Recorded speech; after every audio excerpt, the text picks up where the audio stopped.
Casper is currently Africa's most prominent rapper. At 27 years old, he's had 3 successful studio albums while working his way from the streets of Mafikeng in the northwest province of South Africa to the heights of continental success and stardom.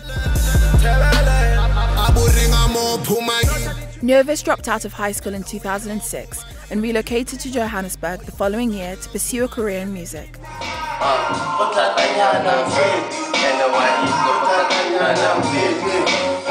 After a bad recording deal with a record label, Impact Sounds, he was put on by rap legend Double HP. 10 years later, he talks to Pulse about his 3rd platinum studio album, Futo. Futo, the album, kind of showed people a different side of me. Well, a side that I've always had, but people didn't know that I could, write and rap. The fact that, we're gonna have to run, like the achievements of the album goes on and on. But we went gold on iTunes alone. And yeah, I'm very proud of it. A high school dropout, Nyovest owns mansions, drives 2 Bentleys, and cuts an aspirational figure with his lifestyle. Young people across the continent have adopted him as a role model, scrutinizing his every move, tweet, and song for connectivity and inspiration.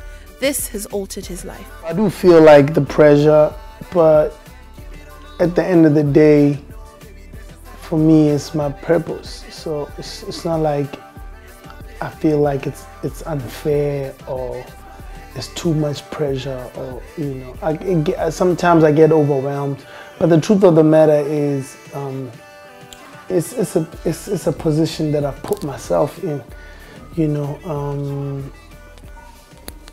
and I feel like we have to be responsible role models and responsible celebrities. Because these kids look up to us, man, and they'll probably do anything we say, So I do feel the pressure, but I don't pay that much mind. I just try and do what's right in my heart, and just keep it going. If I thought about it that much, I'd stress too much because it's heavy.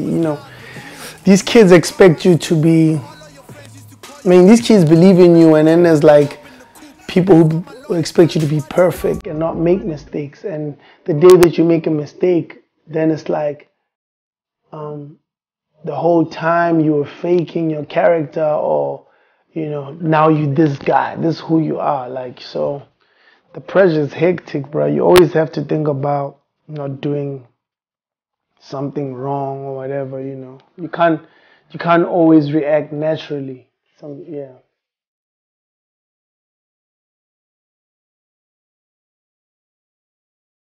When I make music, man, at first I never used to think. I just used to say whatever I want to say. Now I have to think about how it affects people and how wrong or right what I'm saying is, and if I could stand behind it, and what are the repercussions? At first, I could say anybody's name and say anything I wanted, but now I have to think, I have to find a way to say what I'm trying to say and make it sound smart or witty, but it has to be tasteful. It can't be as blunt as I used to want to say it, you know what I'm saying? I try and not think about it too much, because once you think too much when you're making music, you mess it up. You kind of have to just let it go and flow, But when you think too much, that's not where you want to be. You just need to let the inspiration flow.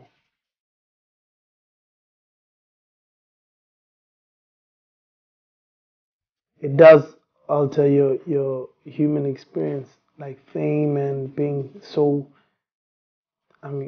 famous, so rich, so fucking, I don't even know how to put it, but people expect so much, man. You put it in the best way. It does alter your human experience. Trust me, I don't experience things the same as my friends. You know what I mean? I'm always the one who thinks, hey man, is this really right? We could get into trouble. What's the worst thing that could have what's the worst thing that can happen? What, man, maybe someone asked me for a picture and I'm not in the mood, or I can't just say, hey man, I'm not in the mood, because that's like, oh, you arrogant, you don't want to take pictures with fans. It's just really, so if you're in a relationship, you can't put it out to the world. I see people posting like, I love my girl or whatever. I can't even do that if I'm in a relationship, because that's now,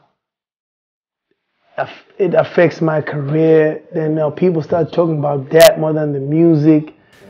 Then, yeah, so, man, it's just hectic. You can't even express how happy you are at times, because then you stunting or whatever. You can't wake up and say, man, I'm 27, I drive 2 Bentleys, my crib is big. Like, you can't even say that because you're arrogant, So it does alter your human experience a bit. You kind of have to try and I don't know how to tone it down a bit, just, to avoid a lot of stuff.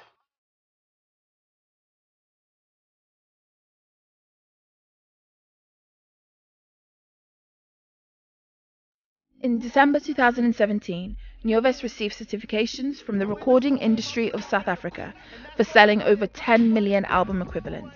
This figure includes streams, digital and physical downloads, caller ringback tunes, and everything else he has sold since he first dropped a record. I drop the top to the Porsche and I stick out my head and scream, Mama, I'm dead. We were about to swim, and then my manager was there, Spike, and I didn't know why he was there. But so my road manager, so he was there on the phone with the distribution company that we work with. So they were sending the plex to my house. So it got there and I'm reading, I'm like, yo, 10 million? Like, what does this mean?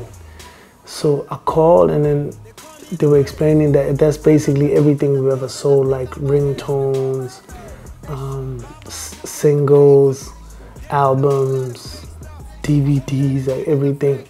That's what it amounts to. I was like, man, I didn't even know, right? So physical and digital. So basically it takes everything and then they converted it into that. And I'm like, man, that's crazy. I've heard this so many times from so many of my favorite artists. Like, I think Young Money has sold like 1 billion records in their catalog. So I'm like, yeah, I mean, that's not 1 billion records, but it's crazy. Like 10 million is a big number. 10 times plus. You know what I'm saying? Yeah, so it's yeah. And I was like, oh man, so I post this and I'm like, yeah, I'm so excited. I had to even take, like, I like taking, legendary, memorable pictures. You know what I'm saying? So I always plan it out. I always think of how could I take, the picture, so that, when people think about it, you always remember something about the picture. So I'm like, I'm going to take my clothes off. I'm going to stand on top of this jacuzzi. I have like my house in the background. And it was taken by the same guy who took the stadium picture with the lights. His name is Jabunkosi. And I called him. I think he wasn't even at my house. I called him like, man, we need to come take this picture. And he's so reliable. He drove there and we took the picture. And it just went viral. It was crazy. But the announcement was contested heavily by a colleague, popular DJ Maparisa, who called him a liar on Twitter.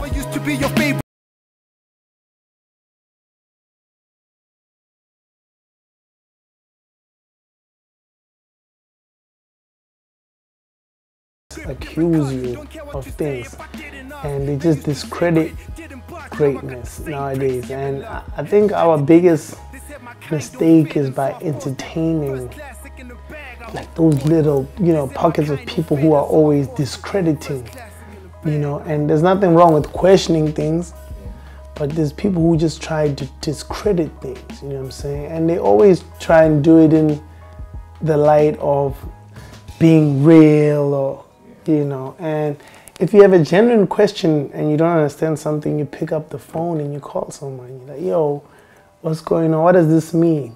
You know what I'm saying? And then if you have like a personal vendetta against someone and you're trying to discredit someone, then you do it in public and say, and you don't even ask questions. You start coming out with whatever you think. So I think that's what happened, and I'm glad that I didn't really entertain it. I just went on and moved on. You know what I'm saying?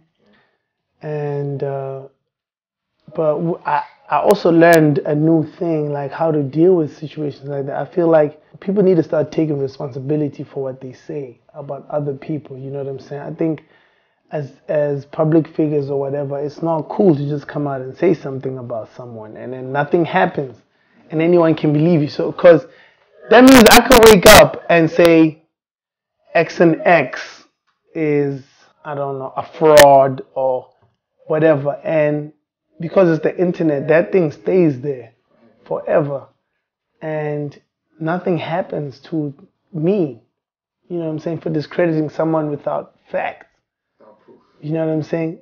And that's what I learned in that situation. I feel like I need to protect myself.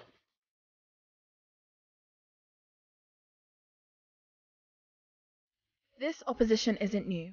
Casper Nyovest occupies an interesting spot in the hierarchy of hip-hop in Africa.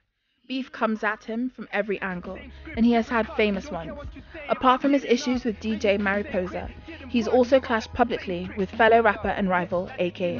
They said my kind don't fit, and so I forced. I'm in a beef every week. I don't even have to do anything about it. I don't need to be involved. I just need to be in my body. For as long as I'm just Casper Nyovest, and every week I'm reading something, I'm like, oh man, a new guy, you know what I'm saying? I stole a song, or you know what I'm saying? I don't know. They say crazy things, man, and I'm just like, ah man, this is really, really crazy. Nyovest has made history thrice in Africa with his concerts. In 2015, the rapper filled up the 20,000 capacity Ticket Pro Dome in Johannesburg without the aid of any international artists in the lineup. In 2016, he doubled those numbers when he moved the stage to the 40,000 Orlando Stadium. In 2017, he brought together 68,000 people to the largest stadium in Africa, the FNB Stadium, for a concert. It feels amazing, man, to knowing that, you know, I've got the biggest African hip hop concert in Africa because of one reason. Like, that means that even if I quit today, which I won't, I still got a lot in me. I'm young, and I feel like, you know, my better days are still in front of me. So, but it means like I've done enough for my name to live forever. A running conversation in African music is about the state of hip-hop on the continent and which country currently leads the movement.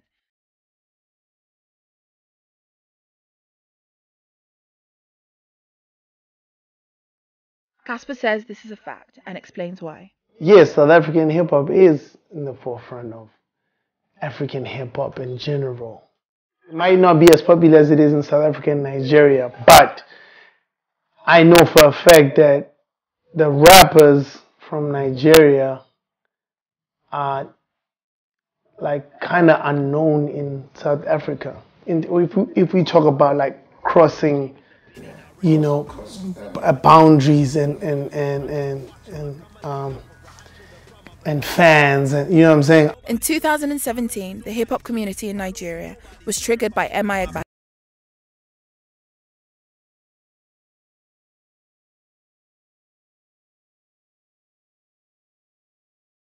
who Casper had earlier admitted is the greatest African rapper. I'm sure if we understood what they're saying, like they're like some dope rappers. But you know, like there's still guys like M.I and Ice Prince, which are dope rappers. I think M.I is probably the best rapper. M.I is the best rapper on the continent. Abaga dropped a single titled "You Rappers Should Fix Up Your Life," admitting that South African rappers are dominating the scene. I don't know if it's good for the culture for rappers to sing. And like I said earlier, that's not my business. You know what I'm saying? I can rap about it. I feel like there's too much singing. But at the same time, I don't think rappers must not sing. If you want to sing, you can sing. But if you're a rapper, we still need to hear you rap. You know what I'm saying? You can't sing all the time.